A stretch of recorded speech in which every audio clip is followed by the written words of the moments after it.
Кыргызстанда токойлордун аянты 1.253.800 гектар. Бул өлкөнүн жалпы аянтынын 6%-ын ээлейт. Бул цифра токойлуулук аз деген категорияга кирет. Токойлор экологиялык, экономикалык, социалдык жана ден соолукту чыңдоо боюнча маанилүү функцияларды аткарышат. Токойлор катуу шамалга тоскоолдук жаратат, абанын нымдуулугун кармап, климатты жеңилдетет, кычкылтек бөлүп чыгарат. Дарыялардын жана башка суу объектилеринин гидрологиялык режимине жакшы таасир тийгизет. Ал эми тоо боорлорунда өскөн плантациялар жер жана кар көчкүлөрдүн алдын алат. Дарыялардагы суунун агымын жөнгө салат. Канаттуулар жана жапайы жаныбарлардын жашоосуна, көбөйүүсүнө жакшы шарт түзөт. Жер бетиндеги нымдуулукту сактайт жана биосферанын туруктуу болушун камсыздайт.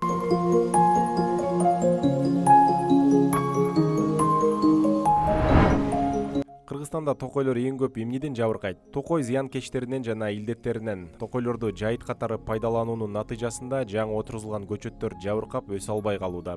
Өрт кырсыгынан жана мыйзамсыз кыюулардан. 2023-жылы мамлекеттик токой фондусуна тиешелүү аймактарда жалпы 29 өрт кырсыгы катталган. Бул мамлекетке 13.436.000 сомдук зыян алып келген.